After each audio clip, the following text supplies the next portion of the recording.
नमस्कार दोस्तों, target with PS Parihar channel में आपका स्वागत है। आज की इस वीडियो में हम लोग बात करेंगे उत्तर प्रदेश लोक सेवा आयोग की भर्ती आरओ एआरओ 2021 की। इस भर्ती में हम लोग बात करेंगे कि कौन कौन सी किताबें पढ़नी चाहिए, समीक्षा अधिकारी सहायक समीक्षा अधिकारी में कहाँ से ज़्यादा प्रश्न पूछे जाते हैं और उत्तर प्रदेश लोक सेवा आयोग ने अपनी जो परीक्षा प्रणाली है उसमें क्या बदलाव किया है और मुख्य परीक्षा में कौन सी गलती ना करें और सुरक्षित स्कोर कितना करना चाहिए।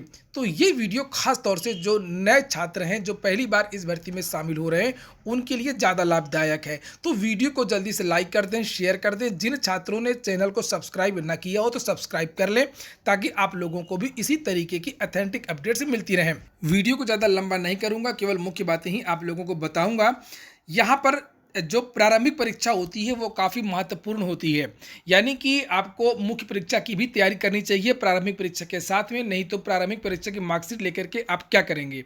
लेकिन प्रारंभिक परीक्षा महत्वपूर्ण भी है, अगर प्री ही नहीं निकला तो आप मुख्य परीक्षा में कैसे बैठ पाएंगे। इसलिए आपको दोनों परीक्षाओं की एक साथ तैयारी करनी चाहिए।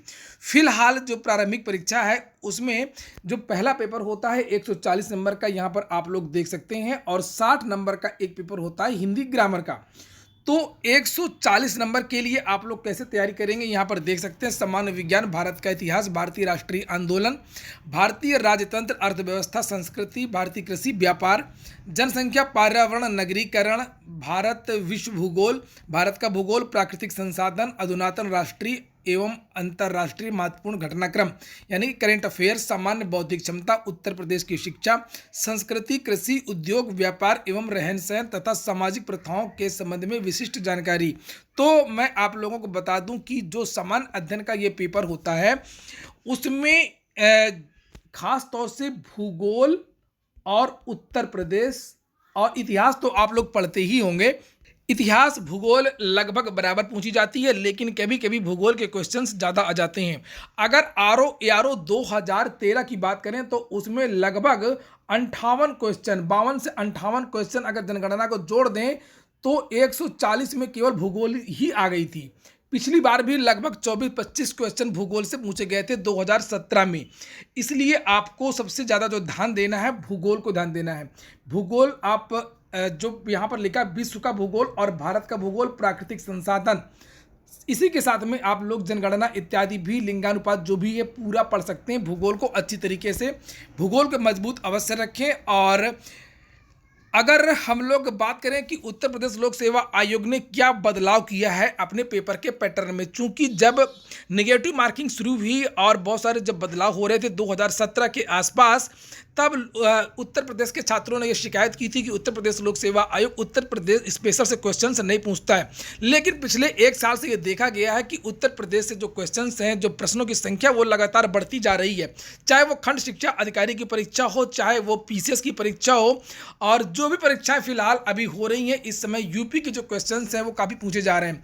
आरओ एआरओ 2000 जो भर्ती आई थी 17 की जो पेपर हुआ था, 17 वाले में भी यूपी स्पेशल के काफ़ी क्वेश्चन पूछे गए थे। लगभग 16 से लेकर के 18-20 क्वेश्चन उत्तर प्रदेश की संस्कृति, कृषि, उद्योग और यूपी का करंट अफेयर को अगर जोड़ दें तो लगभग 24 क्वेश्चन हो गए थे उत्तर प्रदेश स्पेशल से। तो आपको समीक्षा अधिकारी सहायक समीक्षा अधिकारी में उत्तर प्रदेश को पढ़ना है, उत्तर प्रदेश के करंट अफेयर्स को पढ़ना है, उत्तर प्रदेश की संस्कृतियों को पढ़ना है, उत्तर प्रदेश की भूगोल को पढ़ना है, उत्तर प्रदेश की कृषि को पढ़ना है, उत्तर प्रदेश के उद्योग को पढ़ना है, उत्तर प्रदेश के व्यापार को पढ़ना है, उत्तर प्रदेश के बजट को भी पढ़ना है।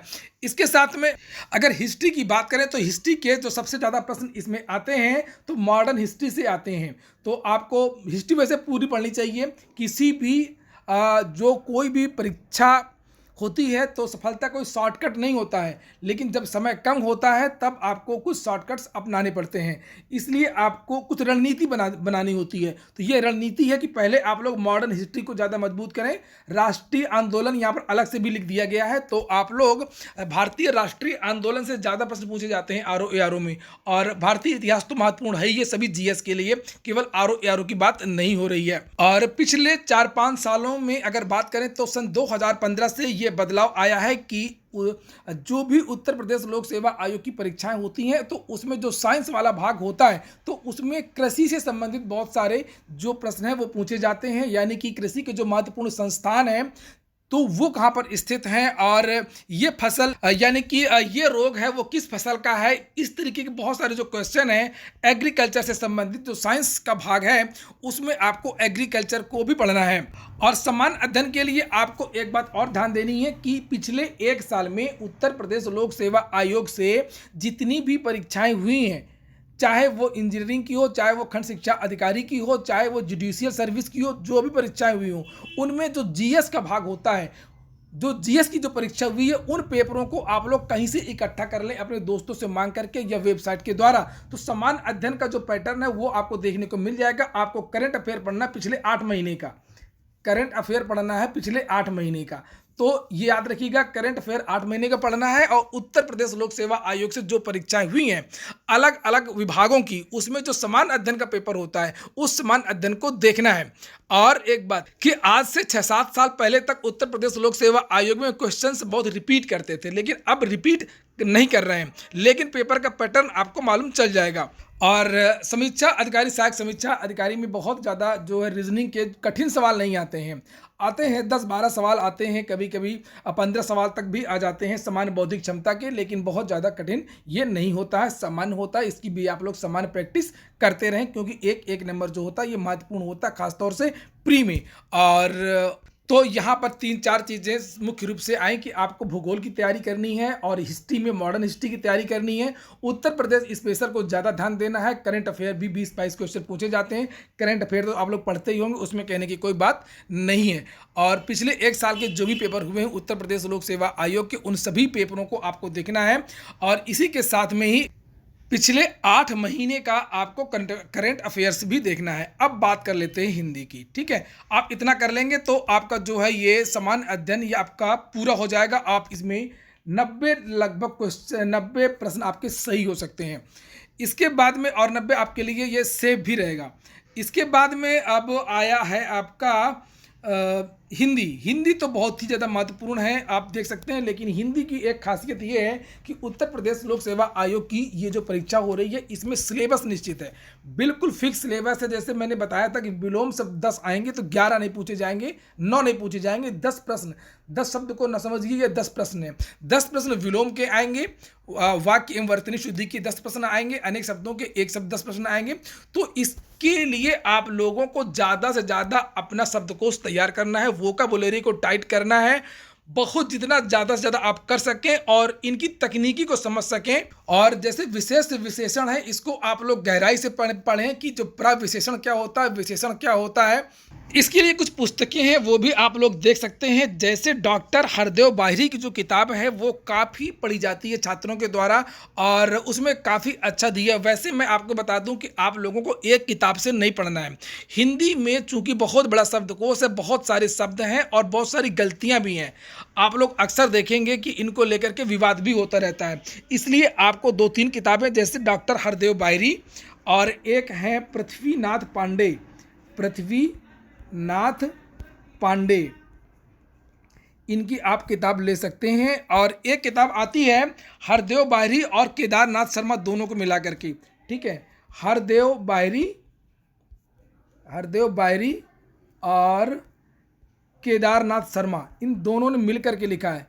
तो आप इन तीनों किताबों में से तीनों किताबें ले लें, अपने पास रखें। और एक आपको अपने पास एक डिक्शनरी भी रखना होगा, हिंदी डिक्शनरी, हिंदी का शब्दकोश। जैसे एक आता है वर्धा का, सरकारी है, वर्धा का शब्दकोश आता है, राज्यपाल का शब्दकोश आता है, प्रभात हिंदी शब्दकोश आता है।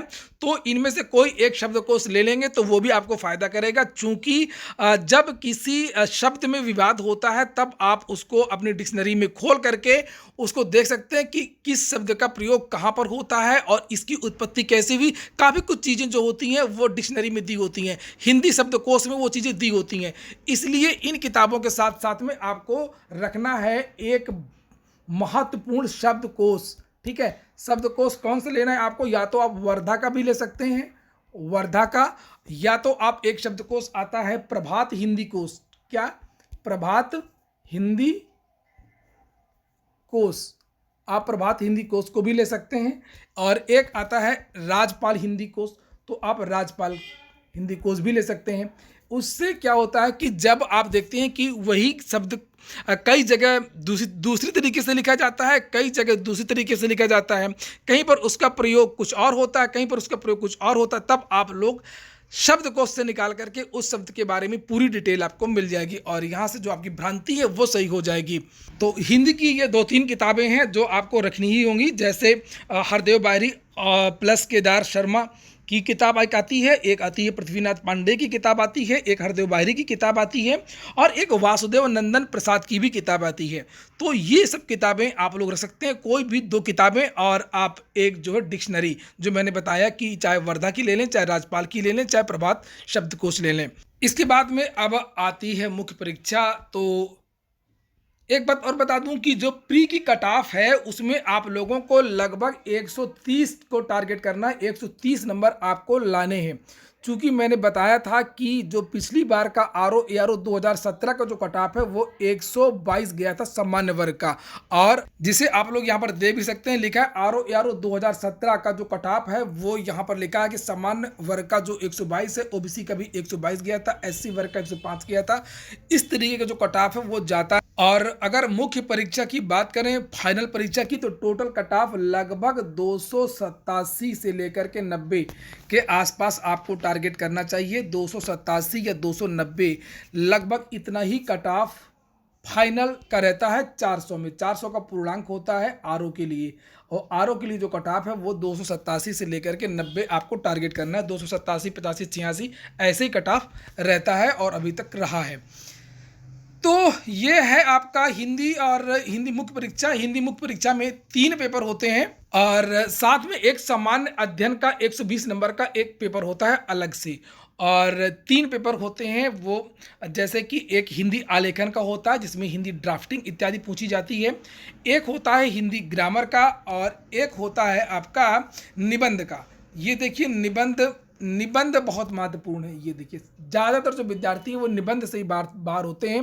किसी को निबंध में 45 नंबर मिल जाता है, किसी को निबंध में 72 नंबर मिल जाता है, और सारे के सारे विद्यार्थी यहीं से अंदर और बाहर हो जाते हैं। इसके लिए ज़रूरत होती है एक मजबूत प्रैक्टिस की। और ये देखिए निश्चित सिलेबस इसमें भी है कि जो है 40 प्रश्न पूछे जाते हैं। सामाजिक क्षेत्र, राजनीतिक क्षेत्र, साहित्यिक क्षेत्र में एक आपको करना है, कोई भी निबंध आ जाएगा। विज्ञान, आर्थिक, कृषि से भी पूछा जाएगा, इसमें भी एक करना है, इसमें भी एक करना है। इसलिए आपको निबंध की लिखने की प्रैक्टिस करनी होगी, ये भी एक सबसे महत्वपूर्ण बिंदु है। जो ग्रामर होता है मुख्य परीक्षा में, तो इसे ग्रामर को आप लोग देख लें कि इसमें जो है जिस तरीके से प्री का पेपर होता है उसी तरीके से मेंस में होता है, लेकिन एक प्रश्न 2 नंबर का होता है। 60 प्रश्न की जगह पे 30 प्रश्न पूछे जाते हैं। विलोम और वर्तनी शुद्धि, अनेक शब्दों का एक शब्द, तत्सम तद्भव और विशेष विशेषण। इसलिए आप लोग इसकी जो है तैयारी करते रहें ग्रामर की। ये आपको प्री में भी सिलेक्शन दिलाएगी और मुख्य परीक्षा में भी फायदा करेगी। और शासकीय, अर्धशासकीय पत्र, कार्यालय आदेश, ज्ञाप परिपत्र, विज्ञप्ति, टिप्पण एवं प्रतिलेखन। अब बताऊं मैं मुख्य परीक्षा में ये एक और कारण होता है कि ज़्यादा से ज़्यादा जो विद्यार्थी बाहर हो जाते हैं। 2 मुख्य कारण हैं।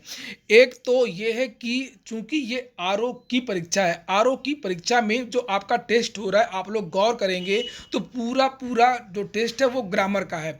इसलिए अगर आप लोग निबंध भी लिखें तो उसमें जो है व्याकरण की अशुद्धि नहीं होनी चाहिए। व्याकरण की अशुद्धि लिखने में नहीं होनी चाहिए, मात्राएं गलत नहीं होनी चाहिए।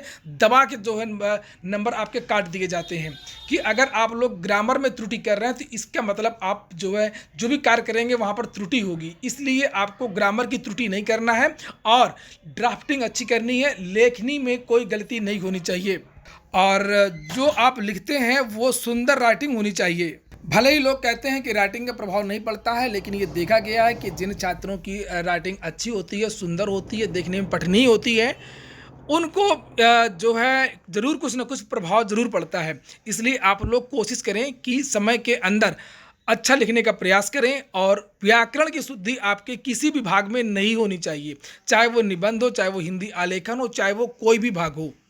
और जो नए छात्र हैं वो लोग पिछले साल के जो पुराने पेपर हैं आरओ एआरओ के वो ज़रूर देख लें। आरओ एआरओ के आपको जो पेपर मिल जाएंगे 2010 में हुआ था, 13 में हुआ था, 14 में हुआ था, 16 में हुआ था, 17 में हुआ था। अभी तक ये लगभग 4 या 5 पेपर हुए हैं। उनको आप देखें, उनका विश्लेषण करें, और समान अध्ययन के लिए जो पिछले 1 साल में जितनी भी परीक्षाएँ हुई हैं, चाहे वो प्री परीक्षा हुई हो, चाहे वो मुख्य परीक्षा हुई हो, उसका समान अध्ययन का जो भाग है वो ज़रूर देख लें। करंट अफ़ेयर पिछले 8 महीने का पढ़ना है। तो ये हो गया आज का वीडियो अगर आपको कैसा लगा? अगर अच्छा लगा हो तो लाइक अवश्य कर दें। जिन छात्रों ने चैनल को सब्सक्राइब ना किया हो तो सब्सक्राइब कर लें। पूरा वीडियो सुनने के लिए बहुत-बहुत धन्यवाद।